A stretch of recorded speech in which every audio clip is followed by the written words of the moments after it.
নমস্কার, জয়শ্রী গণেশ আপনাদের প্রত্যেককে জানাই স্বাগতম আজকের বিশেষ পর্বের অনুষ্ঠানে। আজকে মূলত আমরা আলোচনা করব যে রাশিটিকে নিয়ে, সেটি হলো তুলা। তুলা রাশির জাতক জাতিকারা আপনারা যারা আছেন, কিভাবে নিয়ন্ত্রণ করবেন শনি গ্রহের প্রভাবকে? দেখুন, শনি গ্রহকে নিয়ন্ত্রণ করার কথা আমরা ভাবতেও পারি না। কিন্তু এমন কিছু প্রভাব আছে যেগুলো হয়তো সাময়িকভাবে আমাদের জন্য অসুবিধাজনক। সেই প্রভাবগুলো আমরা আমাদের কাজের মাধ্যমে, আমরা আমাদের বেশ কিছু কনসেপ্টের মাধ্যমে কিন্তু পরিবর্তন করার চেষ্টাটুকু করতে পারি। শনির প্রভাবকে নিয়ন্ত্রণ করার ভিডিও আজকে আপনারা দেখতে পারবেন। তবে প্রথমেই আমি আপনাদের বলার চেষ্টা করি যে শনির দৃষ্টিকে বুঝতে হবে। শনির কটি দৃষ্টি? ৩ টে দৃষ্টি। শনির তৃতীয় দৃষ্টি হচ্ছে তার প্রথম দৃষ্টি। তার মানে আপনার রাশি সাপেক্ষে বর্তমানে শনি আছেন ষষ্ঠে এবং 6th হাউসে স্যাটার্ন ভালো ফল দেয়। কোনো সন্দেহ তাতে নেই। তবে ভালোর মধ্যেও কিছু বিষয় আছে যেগুলো আমাদের বুঝতে হবে। তো 6th হাউস থেকে স্যাটার্ন তার থার্ড অ্যাসপেক্ট আপনার রাশির অষ্টমে করছে। থার্ড হাউসের দৃষ্টি বা থার্ড দৃষ্টির একটা অর্থ আছে, সেটি হলো effort. You have to give effort to get the desirable things. আপনি যে জিনিসটা চাইছেন সেই জিনিসটার জন্য আপনাকে ইফোর্ট দিতে হবে। এখন প্রশ্ন হলো, কি চাইছি আর তার জন্য কেমনভাবে ইফোর্ট দেব? অষ্টম ভাব শুধুমাত্র বিপদকে রিপ্রেজেন্ট করে না, এটা একটা ভুল ধারণা।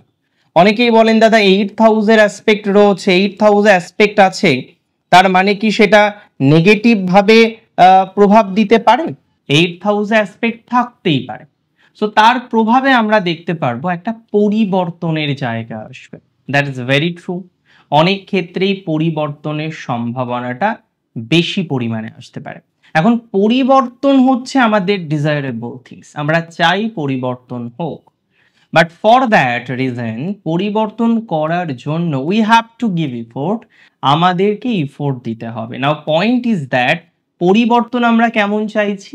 কেউ জবে পরিবর্তন চাইছেন, কেউ প্রফেশনে পরিবর্তন চাইছেন, কেউ সাংসারিক জীবনে পরিবর্তন চাইছেন, কেউ তার হেলথ রিলেটেড ম্যাটারে পরিবর্তন চাইছেন। সো আমরা হেলথে পরিবর্তন চাইছি, কেউ জবে পরিবর্তন চাইছি, কেউ ম্যারেজ লাইফে পরিবর্তন চাইছে। আর তার জন্য we have to give effort, তার জন্য আমাদেরকে ইফোর্ট দিতে হবে, আমাদের চেষ্টাটাকে কন্টিনিউ করতে হবে, চেষ্টাটাকে চালিয়ে যেতে হবে। That's very true. তো আপনি যদি চেষ্টা করেন, কিভাবে চেষ্টা করবেন তারও কিন্তু নির্দেশ স্যাটার্ন দিচ্ছে। স্যাটার্ন কোথায় আছে? 6th হাউসে আছে। 6th house is regularity. Regular effort দিতে হবে আপনাকে, কনস্ট্যান্ট ইফোর্ট দিতে হবে। বাধা আসবে, শত্রু ঝামেলা করবে, পরিবর্তন করতে গিয়ে শত্রু নানা রকমের প্রতিবন্ধকতার জায়গা তৈরি করতে পারবে। অ্যান্ড ফর দ্যাট রিজন আপনাকে কিন্তু ইফোর্ট দেওয়ার চেষ্টাটুকু করতে হবে, বা ইফোর্ট দেওয়ার টেন্ডেন্সিটাকে রাখতে হবে। এটা নিয়ে কোনো ডাউট আমার নেই, কোনো রকম সন্দেহের জায়গা আমি রাখছি না। তার মানে মূল কথা হচ্ছে, পরিবর্তন করুন এবং তার জন্য চেষ্টা কন্টিনিউ করুন, যেটা স্যাটার্নের তৃতীয় দৃষ্টির মুখ্য লক্ষ্য। তাহলে আমরা পরিবর্তনও করবো অ্যান্ড ডেফিনেটলি আমরা চেষ্টাটাও কন্টিনিউ করব। স্যাটার্নের পরের যে অ্যাসপেক্ট, এটা 7th অ্যাসপেক্ট। তবে এটা অবশ্যই ঠিক যে থার্ড অ্যাসপেক্টের মধ্যে ভয়াবহতা কম, 7th অ্যাসপেক্টের মধ্যে কিছু কিছু ক্ষেত্রে ভয়াবহতা বেশি।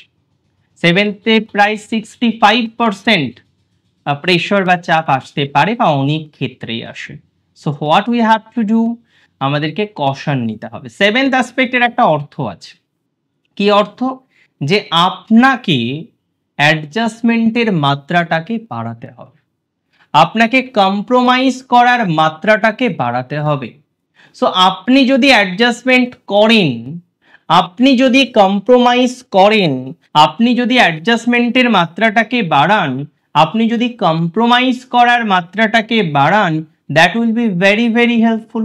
সো এখানে তার যে 7th অ্যাসপেক্ট, তার সিম্পল যে অর্থটা উঠে আসে সেটি হলো, আপনার চেষ্টাটাকে বাড়াতে হবে, আপনার প্রচেষ্টাটাকে বাড়াতে হবে, এবং আপনাকে কম্প্রোমাইজ করতে হবে। কম্প্রোমাইজ করতে হবে কেন? দেখুন, স্যাটার্নের 7th অ্যাসপেক্ট আপনার দ্বাদশ ভাবে আছে। দ্বাদশ মানে শুধু ব্যয় নয়, দ্বাদশ মানে বিনিয়োগ। অনেকেই ভাবেন দ্বাদশ মানেই বোধহয় নেগেটিভ, না, একটা সিম্পল হাউস, একটা সিঙ্গেল হাউস কখনো এক্সট্রিম নেগেটিভিটি আনতে পারে না। তো দ্বাদশে স্যাটার্নের দৃষ্টি আছে, আপনাকে ব্যয় সংকোচন করতে হবে, ব্যয়ের ক্ষেত্রে লিমিটেড হওয়ার চেষ্টা করতে হবে, যে প্রয়োজন না হলে কোনো রকম ব্যয় করব না, তখনই ব্যয় করব যখন সেটি সঙ্গত কারণে ব্যবহৃত হবে, বা ব্যয় করাটা যখন একান্ত প্রয়োজন তখনই আপনি ব্যয় করবেন বা ব্যয় করার মেন্টালিটি রাখবেন। তাহলে ব্যয় করুন বুঝে শুনে, ব্যয় করুন লিমিটেড ভাবে। ব্যয় করার ক্ষেত্রে আপনাকে কি করতে হবে? লিমিটেড হতে হবে। যত বেশি লিমিটেড হতে পারবেন, যত বেশি নিজেকে রেস্ট্রিকশনের মধ্যে রাখতে পারবেন রিগার্ডিং এক্সপেন্স করার ক্ষেত্রে যতটা রেস্ট্রিকশন রাখতে পারবেন ততটাই আপনার ভালো।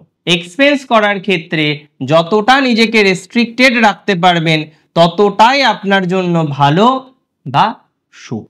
এবং কম্প্রোমাইজ আপনাকে করতেই হচ্ছে, যত বেশি কম্প্রোমাইজ করতে পারবেন ততটাই শুভ হবে। সো কম্প্রোমাইজের মাত্রাটাকে বৃদ্ধি করুন, চেষ্টা করুন স্যাক্রিফাইস করার জন্য। কিসের স্যাক্রিফাইস করবেন? এখানে সব জিনিস আপনার প্রয়োজন নেই, যে জিনিসগুলো প্রয়োজন তার জন্য স্যাক্রিফাইস করুন। খুব কম জিনিসের আকাঙ্ক্ষা রাখুন, ইনভেস্টমেন্ট করুন খুব বুঝে শুনে, লিমিটেড হয়ে, রেস্ট্রিক্টেড হয়ে। যত রেস্ট্রিক্টেড হয়ে ইনভেস্ট করবেন, যত এখানে রেস্ট্রিকশন রাখতে পারবেন ততটাই আপনার জন্য বেটার হবে, ততটাই আপনার জন্য ভালো হবে। এবং সিক্সথ হাউস থেকে দৃষ্টি দিচ্ছে, তার মানে রেগুলারিটি রাখতে হবে, তাড়াহুড়ো করা যাবে না, ধীরে সুস্থে বুঝে শুনে ম্যানেজ করতে হবে, এবং শত্রুর সাথে সম্মুখ সমরে এই সময় যাওয়া যাবে না, তাতে নেগেটিভিটি আসতে পারে, তাতে প্রবলেম আসতে পারে। তাহলে শত্রু থেকে রাখতে হবে কি বলুন তো? সচেতনতা।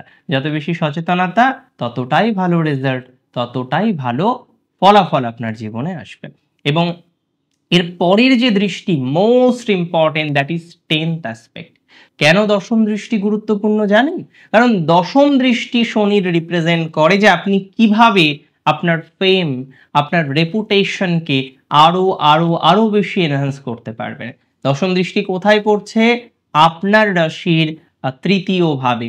তাহলে আপনার চেষ্টাটাকে কন্টিনিউ করুন, আপনার ইনক্লিনেশন, যার বাংলা তর্জমাই তো অর্থ হচ্ছে নিশ্চিতভাবে আগ্রহকে বৃদ্ধি করতে হবে, যোগাযোগকে বৃদ্ধি করতে হবে। একবার গেলাম যোগাযোগ হলো না, না, আবার যান, পুনরায় যান, পুনরায় চেষ্টা করুন, that will be very very very better. So what you have to understand, আপনাকে যেটা বুঝতে হবে যে শনির তৃতীয় দৃষ্টি কি বলছে, শনির সপ্তম দৃষ্টি কি বলছে, শনির দশম দৃষ্টি কি বলছে, এবং আপনার রাশি সাপেক্ষে স্পেসিফিক ভাবে কি কি বার্তা প্রদান করছে সেটিকে কিন্তু রিয়েলাইজ করতে হবে। দেখুন, শনিকে বা শনির নেগেটিভ প্রভাবকে, বেটার টু সে, কন্ট্রোল করার জন্য আরো বেশ কিছু টিপস আমরা ইউজুয়ালি ফলো করতে পারি। যেমন প্রতি শনিবার স্যাটারডে আপনি ভেজ অর্থাৎ নিরামিষ আহার করতে পারেন, সেটা আপনার জন্য শুভ। যত বেশি নিরামিষ আহার করবেন ততটাই ডেভেলপমেন্ট বাড়বে। এই সময় চেষ্টা করুন নিরামিষ আহার করতে। শনিবার আপনি বড় ঠাকুরের মন্দিরে, শনি মন্দিরে গিয়ে একটু সময় অতিবাহিত করতে পারেন।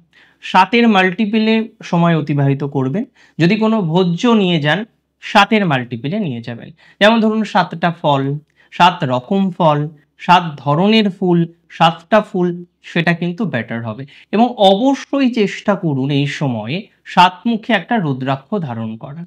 কিংবা এটাও করতে পারেন যে প্রতি শনিবার আপনি তেলের প্রদীপ প্রজ্বলন করতে পারেন। কৃষ্ণবর্ণের প্রদীপ হবে এবং অবশ্যই কৃষ্ণবর্ণের তিলের তেল হবে, এবং আপনি প্রদীপ প্রজ্বলন করবেন। এভাবে কন্টিনিউ করাটাও শুভ মনে করা হয়। অনেক ভালো থাকুন আপনারা প্রত্যেকে, সুস্থ থাকুন, স্বাভাবিক থাকুন। শেষ করছি এখানে। জয় শ্রী গণেশ।